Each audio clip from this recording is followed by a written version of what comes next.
SharkNation. Welcome to another SharkPod here, live from Greystones Studios. I've got Mark Baker, as usual, out there in Glenageary. How you doing, Mark? Great. Yeah, How are you, Luke? I'm good. I'm good. We've got Stephen Flynn from the Happy Pear on today as a very special guest. What better guest from Greystones Studios than Stephen Flynn? So, Stephen, you are very welcome to the podcast. Thanks a million, lads. Honored, delighted Right. to be here. And here's something interesting, and we talk about. We're going to get straight in here. All right. So I grew up in Dunleary, and lived in Vancouver for a while. Traveled around for a couple of years, and I never thought about Greystones as a move for me, right? But I think that what you and your brother have done, that's the reason why I live in Greystones. I feel like there's some sort of pull that the Happy Pear kind of put on the town, put it on the map. And I think that's why we live here. So since we moved here about a year and a half ago, so thanks very much for the kind of vibe. The big question, Luke, is have you gone vegan yet, though? I haven't got vegan yet. I actually I love the yet in there. I had no some pressure, lads. Okay, we might get into that as well, and we try to get me off the cow here. But yeah, so I'm sure everyone that's listening is familiar with Stephen and his brother and the Happy Pear. But the kind of the ground zero of the whole brand, about the whole business, is in the small Wicklow town of Greystones. So I mean, if you come to Greystones, you'll see the guys walking around. I've seen you guys a few times walking around, and I said to Mark one day over the summer, I was training for an Ironman that was then cancelled. So I was up early, and I'd see you guys going down for the swim. And I saw, I don't know if it was you or your brother, but you were walking down for the swim in the morning with the dry robe, and you had like a basket of like baked goods or something.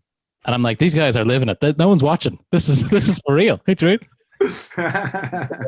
So anyway, like I said, you're very welcome to the podcast. And so for the people talking, I'm sure that they may have heard the story about how you guys got started and everything like that. But what's the kind of, how would you say, like, sum up the kind of genesis story of how you got into the kind of the health food movement, how you got into business? How would you kind of frame that? I think it came out. Is the audio okay? Yeah, it's perfect. Right. Okay. I think it came out of personal change. Like, we ourselves grew up in this little town, Greystones. Nice middle class town, quite conservative. Went to all boys schools. Grew up eating meat and two veg, burgers and chips. Went to secondary school. Got stuck into pints. Being rugby players and wanting to be extra good jocks. We drank lots of beer, and we did all that. And I guess that then went off to university and studied business, and very much bought in. I think, Mark, you're an accountant, so you can relate to the whole business ideology that it kind of espouses materialism, and it's it might be subversively recommended to you, but it's often if you want to be successful, you should make a lot of money and you will be successful or be famous or something like this. And I kind of bought into it. I thought, this sounds great, fabulous. And then before we kind of started finding any career, something I just felt a little funny. There was a hollowness, an emptiness inside me. And I remember sitting down one Christmas with Dave, kind of going, I don't know, I feel a bit confused. I'm not sure what I'm interested in, and I'm going away, and I'm not coming back until I'm happy. Okay. So I won my ticket to Vancouver. Mostly, we were born in Canada, so I had a Canadian passport. And the summer previously, I remember meeting two guys from Vancouver. We were interrailing around Europe, and I remember finding our way to Florence. And I remember we were out one night. We met two guys, and we had such a laugh with them. And at the end of the night, was like, they told us they weren't drunk, they weren't drinking, they didn't take any. And I was like, what? You were able to socialize, have so much fun, be like literally the heart and soul of the party, and you didn't take any. And I was like, oh my God, that's amazing. I want to be like you. Yeah. So I remember literally I flew out to Vancouver, and it wasn't because it was more I had a Canadian passport. I knew those guys. Someone said I could sleep in his floor for a week, so I was like, great. And I met Mark and hung out with him for a week, and then found my way up to Whistler. And I guess it was the first time away from Dave, away from being a twin, away from being anyone, like literally isolated on my own. And I think that gave me an opportunity to explore my social conditioning, going, who do I want to be? Maybe I don't want to be a jock anymore. Maybe I'll be a hippie, or maybe I'll be, I don't know what I'll be, but like, let's explore it. And it was there that I found I was much more interested in food. And throughout that journey of the next couple of years, it was kind of very much kind of me pushing my boundaries. I went tree planting in northern Canada where I used to get a helicopter to work. It was with a bunch of Christians. I was the only non-Christian and a vegetarian. Then went hitchhiking all around America, in meditation centers, polyamorous communities, Tony Robbins conferences, anything weird and wonderful. But I guess the goal was to find out, where do I feel most comfortable in myself? And it was through that journey, I found out I was much more interested in health, happiness, and community. And I remember calling Dave one day and going, Dave, you up for starting, a food revolution? I was young and idealistic, and that was the start of the Happy Pear. We kind of wanted to use it. Originally, I wanted to start it as a charity because it wasn't about money. And I guess coming out from a business degree, it was like, no, capitalism and money is bad. I don't want that. No, nothing to do with that. This is going to be a charity. But Dad somehow had convinced me that, no, you're better off trying to change society from within the business community as opposed to trying to get handouts. So I thought, okay, great. You're wise, Dad. I'll follow your advice. And we started the Happy Pear. At the time it started, Ireland was an economic boom. So it was very easy to borrow money. So I remember essentially doing a business plan on the back of an envelope and being able to borrow 100 grand. Nice. And with that 100 grand, we spent it on key money to get the premises, the lease on a former veg shop. And we had a little red van, and we used to get up at 4:30 and go into the fruit market. And for many people, we were crazy, and what we were doing was a bit bizarre. But for us, it was something that we really believed in. It's an interesting journey that you come kind of full circle back to where you started, but you're kind of a different person.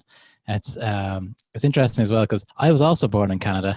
And I have a Canadian passport, and I went to Vancouver to find myself as well. Kind of, hilarious. In a different way. So I wonder, when you were over in Vancouver and Whistler and all that type of stuff, like when I was there, I felt that it was because I was a little bit anonymous. I could try different things. There was no one there to really judge you from what you think you should have been, and that's why I changed career while I was there and all that type of stuff.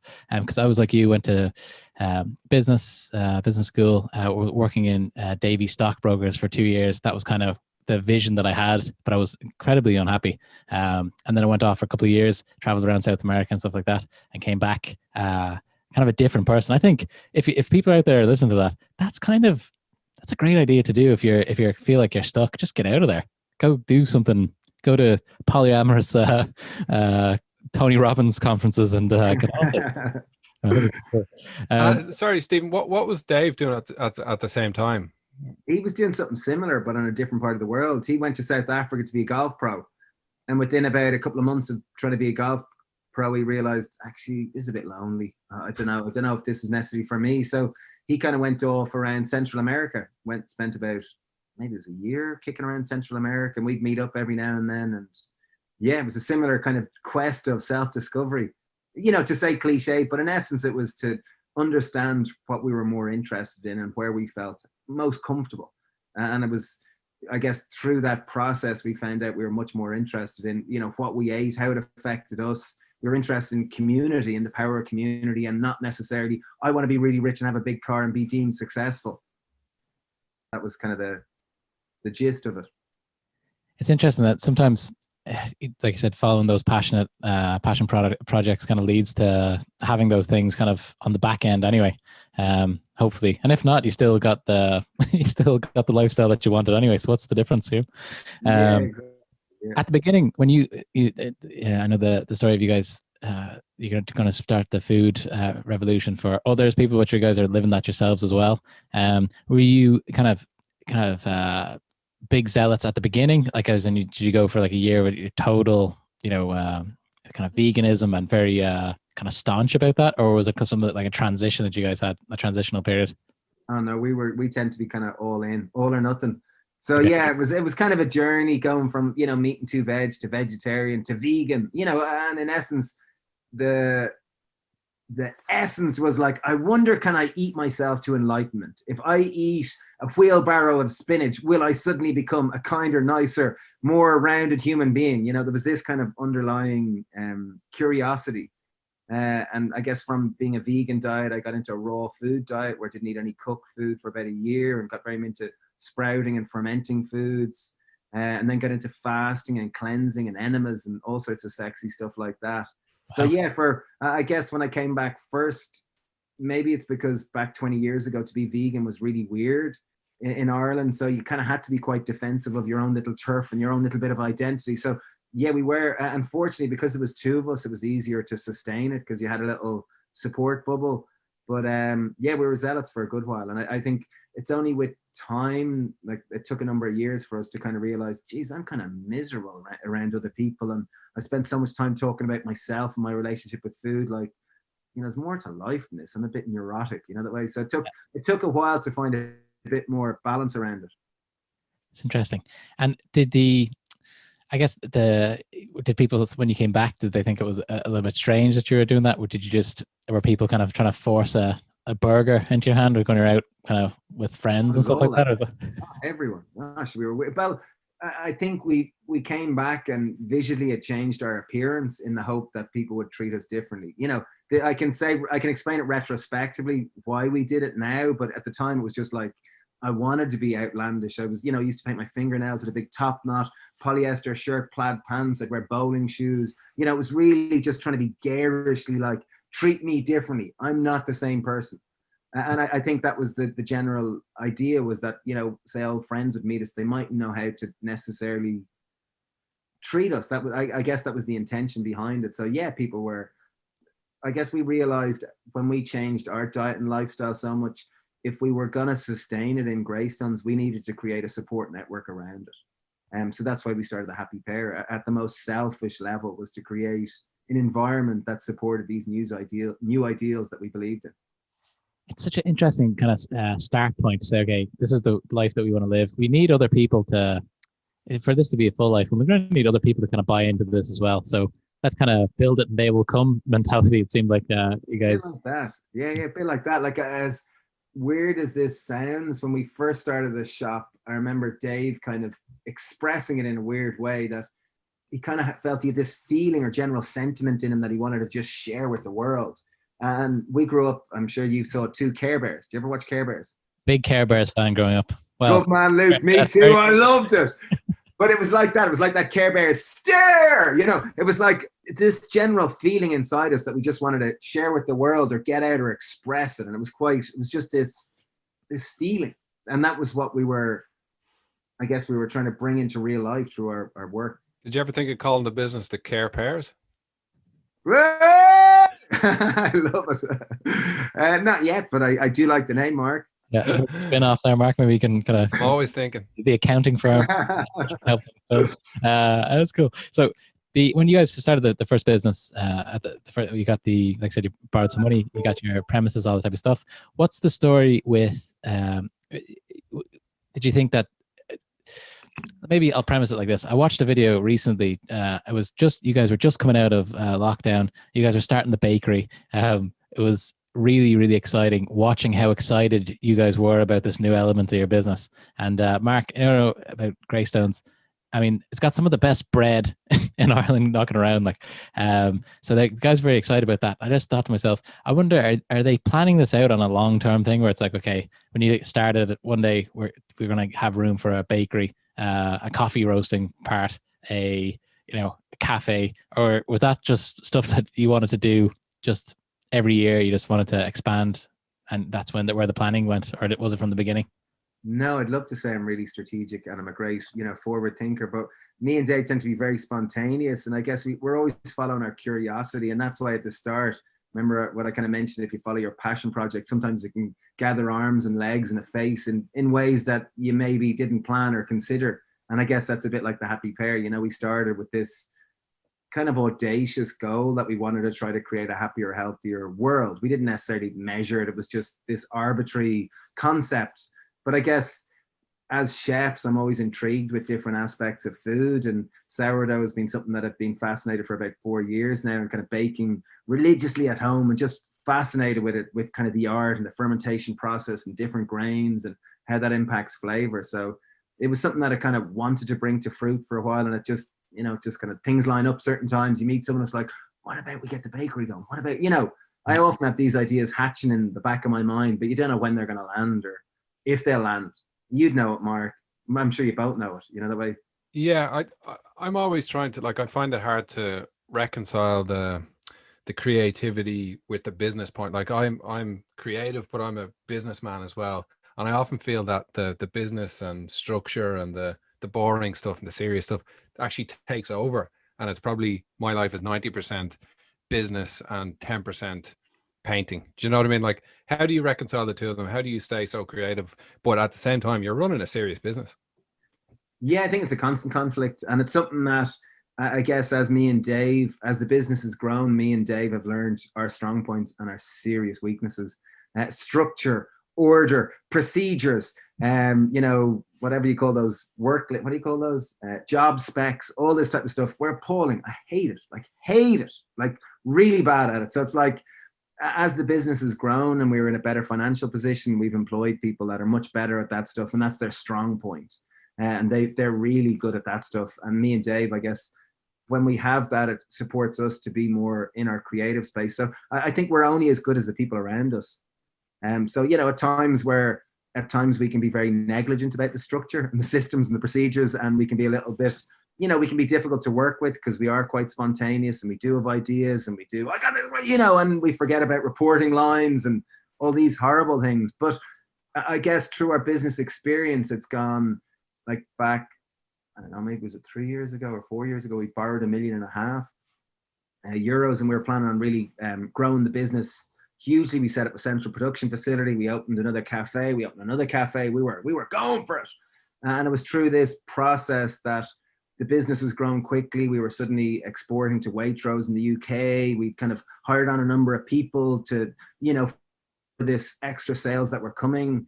And it was through this process we kind of, I don't know, the business just didn't feel like our own. Every time I go down to Pearville, our central production facility, I'd be meeting new people. It didn't feel like our business anymore. It felt kind of like, oh, what are we doing this for? This all feels a bit hollow. Like, I feel like I have a job now. I don't want a job. I want to do something that I love. I want to work, you know, that way. And that distinction of the job, it was like, I was given a clear section that this was your job. Go do your job, Stephen. And I was like, I don't want that. I like a bit of variety. I like to be able to feel a part of it. I like to feel like this is something that we're all trying to push up the hill, as opposed to, no, that's your little section. You push that corner of the rock. So I guess just bring it back to more real life examples rather than me talking very ephemeral. Over the last number of years, we've kind of realized one of our cafes closed there in April, and the current one in the airport's closed. And I guess we've realized that we want to kind of focusing more on small is beautiful. You know, the way that it's not necessarily big is beautiful. It's more, you know, small can be equally as beautiful, and to try to really pursue excellence and beauty in what we are doing, as opposed to bigger. You know, often Western ideology is bigger is better, more, bigger. And I think, you know, we've kind of reached a point where it's like, you know, I think it's important for us to learn what is enough, especially in 40. It's like that, the story about the fisherman and the businessman, one. You know, and we all know that story. Yeah. Where you just kind of, why don't you just skip all that and just go fishing? Yeah. And just to try to create a lifestyle where that's success, is where I get to live a life that I love, and I get to work with people that I really enjoy and do stuff that is really fun. And if I do that, how important is your current like lifestyle design for you? Is that something that you really put a thought into, or are you just literally doing what you want, you know, doing what you feel? Yeah, it's vital. Happy? It's vital. Yeah, I'd like to say I only do what makes me happy, but, you know, I have to be responsible to the business too. So, you know, there has to be naturally a bit of both. But even throughout this lockdown, we started renting an office down here in Greystones, so we don't have to drive to down to Pearville. So I just literally walked out. I can walk down the road and it looks out over the sea, and I can walk up to the cafe and have lunch and feel like a real, meet the kids and collect the kids from school, and it all feels very, I don't know, it just feels lovely. It feels very close. At times I feel like a farmer. I get to breakfast, lunch and dinner with the family. Wow. And I get to see my mom and dad every day, and it feels very wholesome, and I think that's something that I'm really enjoying. Primal. I think if you can stick to as primal as possible, people seem to be happier, it seems. Yeah, there's something beautiful about that. You know, traditional sense, closer to nature, family, and, you know, that sense of it being able. I saw, like, you know, and it's probably very cliched, and I'm sure many people have heard it before, but the richest person isn't necessarily the person who's the most, but it's the person that needs the least. And I think there's something beautiful in that. And I think there's something about, you know, finding beauty in the simple things is something that I'm definitely a lot more focused on. Absolutely. And it's like Mark mentioned there, the primal stuff. I think, especially now with people kind of inside a lot and stuff like that, it's people are getting really detached from what is normal for humans, touching, hanging out with people, all that type of stuff. So it's good for like the people listening that if they can do something outside, if they can go swimming like you guys do every every morning down in the cove. Is that all year round? Yeah, we do it all year round. Yeah, kind of. Again, like much of our life, it didn't come with a grand master plan. It just kind of, we were following our nose. I think everyone has a different way of living their life, and me and Dave tend to be quite follow our nose and tend to be quite curious. And it just kind of came about it. We were down one day and we used to swim sporadically. And there was a fella swimming in the sea on a cold September morning, and we used to go down to take pictures of the sunrise because it was always, it looked nice, and people seemed to appreciate it in social media, and it was a sense of hope and new dawn and positivity, and we thought, sure, that's nice, and we get to have a walk too, sure, why not?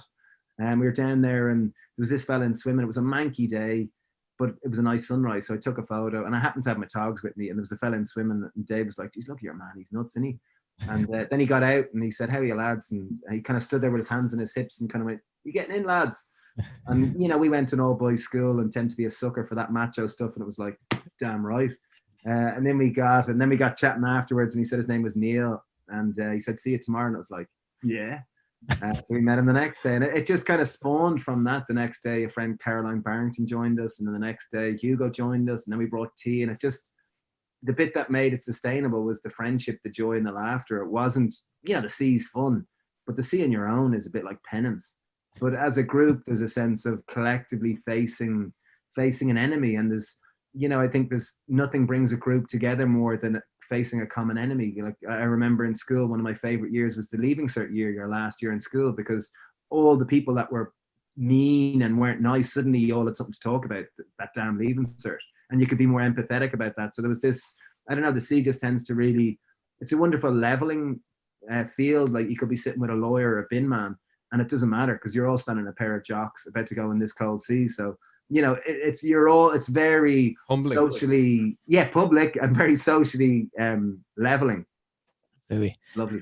It's a great atmosphere in Greystones generally for kind of swimmers. I was like, I could swim like a little bit, but I learned to swim properly with the Ironman training. So in the cove, I'd go back and forth and that. But like I said to Mark, we did a podcast where we went through like our goals, our vision for 2021, and one of mine is to swim a lot more, because every time I go for a swim, I feel great for the day. It's like there's something in the water, and I try to get Mark in there. He's a little bit shy sometimes. I think in the 40-foot mark, it's the closest one to you, is it? Yeah, I've no excuse really. It's more the thought of it, getting into the cold than actually doing it. But look, I'm happy to give it a go. Yeah, I think it's about not thinking about it. I think it's just about doing it like a reflex, the way. Like, because every day it's cold. Every day you're like, oh, I don't want to get in. Oh, why are we doing this? And then you come out like one of those insufferable people going, oh, it's amazing. I feel great. What a great day. That way. And it does that every day. And that's what brings us back in the sense of crack and chats. And, even throughout Corona, people are doing social distance, and just, it's very supportive and very, I think in a time like this, we're very disconnected from nature. Here we are on screens, and we probably spend half our day on screens. And I think it's important to connect with nature and the kind of rhythm of nature, in the sense of just fresh air and light. Really important. Yeah. And it's an excuse to wear a dry robe as well. Oh, I love a dry robe. Mark, you look great in a red one. My wife got me one for Christmas. Oh, there you are, Luke. Welcome to Greystones. He has a checklist how to beat the Greystones. Exactly. So I've got that, and it's been tucked nicely under the staircase until tomorrow. I think I'll go for a first swim of the year tomorrow. Anyway, I'll get Dry Robe gave us dry robes back about 5 years ago, and they gave us them, and we didn't know what the hell they were. It was a friend used to race for Spartan races, and he had one, and we all thought, geez, they're cool. Where'd you get them? And he said, oh, I think I know the guy. I think I'll be able to get you one. And he sent over 2, and then they got it wrong. They sent over another 2. So then I gave them to Neil and Hugo, and then he sent another 2, and then Caroline had one, and then someone else had one, and then we all had dry robes. And suddenly, you didn't feel as weird with this big jacket. Yeah. But for anyone who does swim regularly, and I know they've become a kind of a social icon or whatever, but they're very practical and they're comfortable, and it's quite funny now that people slag you for wearing them. I've seen somebody walking a dog with a dog dry robe. Oh, very nice. That's kind of lovely. that's kind of level 10. Okay, cool.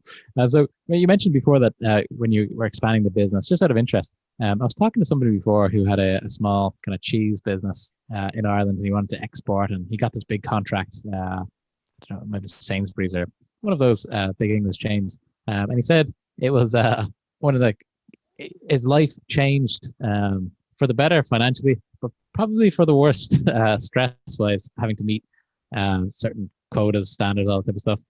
Getting into Waitrose and stuff like that, was that something that they approached you? Did you have a couple of kind of offers there, or was that something that you were trying to do for a while, break into the kind of English supermarket chains? Yeah, I think with running a business, it's often very celebrated growth. Growth is celebrated. Oh my God, you reached over 10 million in sales. Congratulations. How many people you employ? 200. Oh, well done. Aren't you great? And your ego can be inflated and you think, oh, I'm doing great. What are we going to do next? What are we going to take over? And we were doing lots of work in the UK, and we were doing, we were kind of ambassadors, somewhat vegan ambassadors for Waitrose. We were doing lots of videos with them and writing pieces in this. And then they were looking at products, and it kind of, it took about a year, but it kind of happened, and it was seen like this great thing, and congratulations, you're exporting, how fabulous. And oh, how many more extra people do you need to employ? Another 30 people. Congratulations. Oh, wow, this is fabulous. And then the sales don't come in, and you're like, oh, shite. And it's easy to get caught up in growth. And I guess so did we. And we ended up losing, quite a lot of money out of it. But it was a good lesson that I think it's, better to be prudent and make sure, things are on alignment, and you've kind of done your homework and you know what you're doing. And, but it was a good lesson. And I think next time we'll hopefully have products in the UK later this year, but we'll do it in a lot more sustainable, just a more experienced. I think maturity is not that we're in any way mature, but you learn from your mistakes at least a little bit. Absolutely. And I think it's an interesting, so when I watched that video the other day when you guys were making the bread, and you guys are saying that during COVID, you're on the laptop a lot, and then the difference between I saw the two of you kneading a giant piece of dough, and I just thought to myself, that's kind of it's so far separated than doing big international export deals. It's a completely different thing, and it seemed like you guys were delighted with that end of the business as well. So it's good that maybe you're focusing on that too. I think it's fun. Like, I think it was Gary Vayner has the expression, clouds and dirt. And I think it's important to have a bit of both. And I think with both, you can bring a freshness, you can bring an appreciation, and you can bring a kind of like, geez, I can't wait to go into that board meeting. I haven't been in a meeting in a week, that way. And then it's like, I can't wait to get in the bakery to get my hands dirty and actually start mixing a dough. Or, I think for us who can be a bit restless, I think variety is really important for us. Because if we were doing the same thing every day, we'd upset people probably, because we'd be unsufferable. We'd be just, we tend to have a lot of energy, and we tend to, kind of be restless. So it works well in some cases, and in other cases it can be quite a challenge. Nice.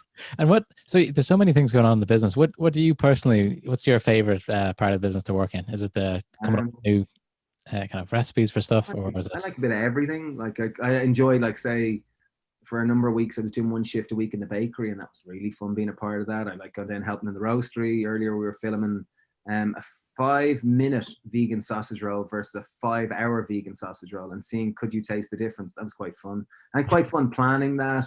Then we've online courses. We've about 50,000 people through them in the recent years, and we're upgrading our Happy Good course at the moment. So that's quite fun. It can get a bit technical. I quite enjoy design. I quite enjoy writing the books and looking at the design of books. I guess there's many facets of it. You could be walking with Joanna, who's our head of people, discussing about how we can create a wonderful culture. I think I really enjoy the variety of in the spectrum of it. You could be down at the farm looking at how we can start getting fennel sprouts grown, or how we can start growing our own basil for pesto. You could be, there's a lot of facets of the business which lend itself to, I guess, expressing different parts of ourselves, which can be quite fulfilling. I'm forced to use the fullness of my facets. That's a bit cheesy. Did you get it? I didn't get that cheesy. we broke up just at that last bit there. Okay, it can be quite fulfilling, that sense of that I'm having to use all my capabilities, or all my lack of capabilities, to try to keep all these interesting parts alive and to be engaged with it all. I didn't know you guys had a farm. Is that in Wicklow as well? Yeah, we have a small farm. It started out with our little brother Dara. This is where the products came out of. We started. Our brother Dara was doing triathlons for Ireland, and he was looking for the optimum food for it. And he found out at the time, Dave, we were into kind of sprouting and into cleansing and fasting. This is probably back 15 years ago, and we managed to. We had the dream of having enough money to be able to pay for our mom and dad to go to Hippocrates Center. It's a kind of health center in Florida, where often people that are terminally ill or are struggling with kind of degenerative diseases will go, and instead of traditional kind of oncology can be faced on kind of chemotherapy and kind of can often deplete the immune system. This is all based on building the immune system by eating kind of living foods. And we only had enough money to pay for mom and dad to go on a plane there, but they got there and they went and they loved it, and they came back and mom was mad keen on sprouts and wheatgrass, and then Dara got into it and he found it was affecting his performance. So then he thought, geez, I wonder can I grow it for the shop? And he started growing for the shop, and then he started growing for Nature's Gold down the road, and then he started supplying someone else. And then there was an issue with I think sprouts in Egypt had some sort of an issue, a health scare with them. So then suddenly people didn't want to buy sprouts. So then I used to make, there was a particular type of pesto that I came up with a recipe, and mom used to make 10 little white tubs a week, and we used to sell them on the counter of the juice bar. And Dara thought, I wonder, could I sell pesto? So he started making some pesto, and then instead of 10 tubs, they made 20 tubs, and they sold some in Nature's Gold, and then they sold some somewhere else. And it just kind of went from there. And now we have 50 products in about 1,000 stores. So I guess, you know, like anything, it just starts one day with a small little thing, and you're trying. Yeah, absolutely. And so the ingredients stuff is coming mostly from the farm still, or does that go into it? Well, the farm, it's mostly just microgreens. Like when I say farm, it's a perfect setup if you were growing weed. Like they're 24-foot insulated containers where it's easy to keep it stable 20 degrees all year round. And we don't grow weed, just for anyone listening. We grow wheatgrass, we grow pea sprouts, we grow sunflower sprouts, we grow alfalfa, we grow clover, we grow fennel, we grow radish. We grow a lot of microgreens. So they're very nutritionally dense foods, kind of that are optimum for people to ingest and to absorb the nutrients. So yeah, they're pretty cool. But we do have plans on having a bigger community farm in the coming years. And just to chat about veganism, like when you went, well, I don't know if you're a vegetarian first or even just vegetarian.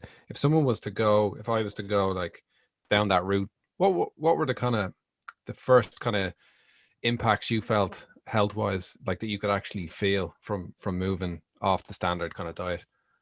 I think initially I felt delighted with myself, that I was trying something different. Felt better than people.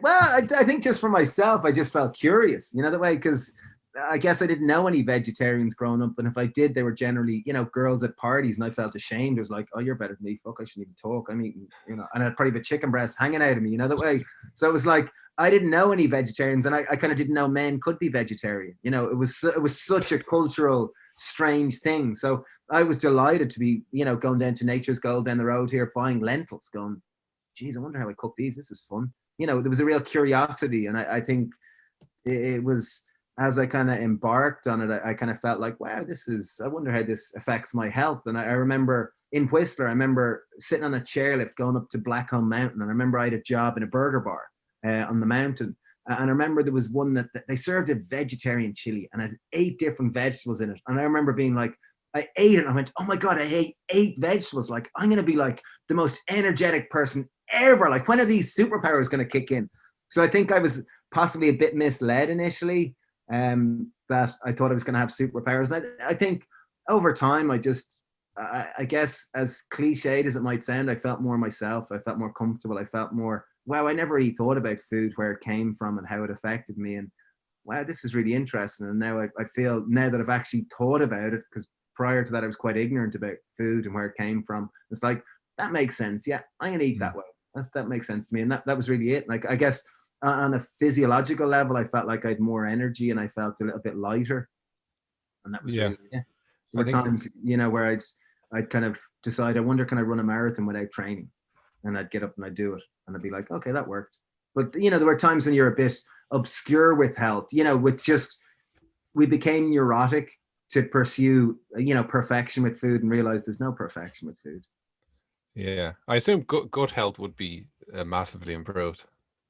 Yeah, like I guess even to speak, we started a Happy Gut course with a friend who's a consultant gastroenterologist back about 2 years ago. Gastroenterologist, for anyone, it's a big fancy word for a gut doctor, and his name's Dr. Al Desmond. He's great, and we started out doing our Happy Heart course back about 10 years ago, and that came out of me and Dave were doing cooking classes upstairs in the restaurant or the cafe, and be good laugh, but you'd see people outside the chip shop afterwards, and you kind of realize, geez, we're not really, and they look guilty as you walk past. So it's kind of like, okay, this isn't really having a positive impact. I wonder what we can do to kind of get people really more into this, realizing that this can affect their health. And I remember Dave was at the till in the veg shop one day, and Mary Cahill came in and said, geez, I lost 5 kilos on Weight Watchers. Dave went, wow, cool, well done, Mary. And then he turned to me and he went, geez, people love measuring their improvements of health. I wonder, can we come up with a course that will measure the improvement of the participants' health?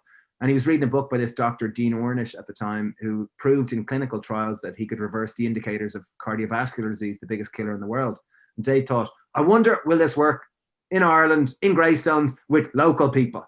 So he went down to the local doctor, Brendan Cuddihy, knocked on his door. How are you, Bren? We want to reverse heart disease. Are you in? And he said, go away to me. Angela's around the corner. Talk to Angela. And Angela is a nurse. And we managed to talk Angela to come and help by giving her 50 quid. And she said, great. So we put posters around the shop saying, reverse heart disease, skinny, sexy, free. And we had 20 people sign up. And they didn't sign up because they'd elevated LDL levels or they had high cholesterol. They kind of signed up just because they were curious, wondering what the hell are these lads doing? I wonder what this is like. Came along the first night, Angela measured their cholesterol, weight and blood pressure, and they came up to us. And us as being chefs, we were kind of teaching them, this is a lentil. This is how you cook it. This is what it tastes like. Try a dal. Wow. And as soon as, the first night they were all like this, these fucking hippies, what am I doing here? And slowly as you passed around food and they tasted food, it was like, actually, this is interesting. This could work. So we did it for 4 weeks, and we put videos on of doctors because it gave more validity to the vegetables. And at the end of 4 weeks, me and Dave were genuinely nervous, going, I wonder, will this work? And we were kind of a bit afraid and kind of feeling that if this doesn't work, maybe we're going to have to, have an existential crisis and, I don't know what we're going to do. But thankfully, there was an average drop of cholesterol of 20%. All participants lost weight, blood pressure regulated. And it was, I guess, amazing. And subsequent to that, we did a few more courses. It got even medical attention. It got a number of articles in national papers. And then it started getting too busy. And me and Dave were like, I don't want to just do this course. I want to work going to the market at 4:30, and I want to cook in the kitchen. And so then we built an online course. And I guess to date, we've had about 50,000 people through the courses. And back a number of years ago, we started the Happy Gut course with Dr. Al. And I guess through that, we've had about 20,000 people through that course. And it's really, I guess, highlighted to me and to Dr. Al, he wasn't sure if this was going to work, just the benefits of eating a plant-based diet. Because in Ireland, 9 out of 10 people in the country at large don't get their recommended daily intake of fiber. And fiber you'll only get in fruit, veg, beans, legumes, nuts, and seeds. And right now, living in a global pandemic, it's really important for all of us to have a strong immune system. And 70% of our immune system lives in our microbiome. Microbiome, fancy term for the collection of, there's about 2 kilo of bacteria that live in your small intestine. And there's about 100 trillion of them. And there's about 10 trillion approximately human cells. So it's really important that these microorganisms are healthy and strong. And 70% of our immune system lives in a microbiome. And the main food for our microbiome is fiber. And fiber you'll only get in fruit, veg, beans, legumes, and nuts and seed. I'm sorry, I'm ranting. I guess. But anyway, fiber is good for you, good for your immune system, good for a healthy gut, Mark. Excuse the monologue. No, it's you're dropping some knowledge on us here. We need to up our fiber for sure. But I said this, Mark. I think I said this to Mark before. Me and my wife, we changed the way we were eating a few years ago, and we didn't go vegan, but we went to try to eat a little bit more healthy. So some of the what I've sometimes when I look at the vegan cooking stuff, I'm like, this is you're getting a lot of the value if you eat just more. If the message was just eat this as a side or as the main part with some meat, I think you'd get a lot of the benefits as well. I think when you're a meat eater, when people think vegetables, when I was growing up, I was on sports teams and stuff like that, and it was just protein was what people were talking about. So but then when I thought about vegetables, I thought about frozen veg, heated up in a microwave, and that's what I'm thinking. I'm like, I can't live on that. Do you know what I mean? That's good. But I wasn't putting any of the effort into, preparing vegetables, trying different things. The variety compared to when you just eat meat, the variety in vegetables and that type of stuff is incredible. Do you know what I mean? So I think it would just be a more enjoyable life if people ate more variety of veg and plants. Yeah, I think it's. Am I still there? Sorry, broke up Yeah. there for a sec. But I think like our main message wouldn't be about thou must be a vegan or a vegetarian or a salad muncher. I think it's really important. Just to simply try to eat more whole foods, baby steps, progress rather than perfection. There's no perfect in food. We've kind of explored lots of aspects of food, and in our experience, there's no perfect diet. It's to try to eat more whole foods, because I could eat a vegan diet or a vegetarian diet and eat vegan hot dogs, and I had vegan ice cream, and I went down and I had vegan chips, and they were deadly. But I'm not healthy. And I think as a nation, we all need to eat more fiber, and fiber you'll only get in whole food. So it's not about being vegan or vegetarian, as you said. It's literally to try to eat more whole foods. Absolutely. And I think that's a great great message for everyone out there listening. But Mark, this time where we kind of do it like a lightning round for some of our guests here to kind of pick their brain on a few different items. I'm really excited about this one, because I think we might get some good answers here, Mark. They don't have to be, Stephen, they don't have to be crazy quick answers or one word answers or anything like that. But they're going to be quote unquote rapid fire. What do you think, Mark? Yeah. I'll go. Okay, so what apps do you use the most? Duolingo I use. I'm learning Irish and Polish. I speak Polish, and I speak a number of languages, but I've always felt embarrassed that my Irish is quite poor. And I listened to a podcast with John O'Donoghue recently, and he just reignited my love for the Irish language. Sorry, that wasn't rapid. And I use Instagram a lot, and I wish I didn't. I use YouTube lots too. And what else do I use? Recently been interested in cryptocurrency, so I've been looking at Coinbase quite a lot. It's quite fun. It's kind of like white collar gambling. 100%. I started learning Irish as well about 2 years ago, because my wife's a Gael school teacher in the Gael school here in Greystones. She's good on you, Luke. And I went to the Gael Talk, the adult version, up in Donegal, and it was. Wow. That sounds sexier than it is. Not as sexy. Sorry. It was like being teenagers again. We all had like class. Everyone goes out for drinks afterwards and stuff like that. It was really, I'd recommend it to anybody. It was really, really good. So we had a baby recently as well, and she wants to bring. I'm never going to be able to, I don't think, do the whole fluent thing, but if we can bring them up in a Irish positive house, that's what we're going for. Very good. That's cool. Very good. Anyway, Mark, sorry for that aside, Mark. Okay, what's your favorite social media and why? I use Instagram probably the most. Why? I guess you can choreograph it to be who you want in your feed and what messages you want to feed yourself. And I guess I quite enjoy the aesthetic of it. I enjoy that there can be a sense of community even as they get quite large. Like I guess right now we get hundreds of messages every day, but you can still keep in touch with lots of them. And, I've met many friends through it, and many other people. I'd often, our network of kind of health and wellness people would be greater in London than it would be in Ireland. So it really gives that opportunity to reach out and connect to people. And it's something that I do use a lot. Sorry, not a rapid answer. Promise I'll get better at this. No, you can elaborate on the question. YouTube I love too. I love YouTube. We've been playing YouTube for a good few years, and it's a great creative outlet. I noticed that the Happy Pear account replies to literally every single comment, which is do our best. Yeah, we try to struggle with it, but try. Okay, what's the best business idea you've never acted upon? Best business idea? Get a job. You've acted on yeah. Like I guess for us, money has never been a huge motivator, so it's something that we've been often a bit negligent in that regard. But best business idea I've never acted on. Don't know. I'm not one that often hangs around with regret a huge amount. Tend to be too busy chasing over the next hill. So sorry, pass. No answer. Got a job there. That was the best one. Okay. What time do you get up in the morning, and what time do you go to sleep? Normally around 5:30. I get up in the morning, go to bed around 9:30, 10. Often fall asleep putting the kids to bed. I've been there. Yeah. Okay. How much money is enough money? For me, very little. I guess because I live in a little small, like I live in my house. I live maybe 20 seconds away from the shop. So I really don't need very much.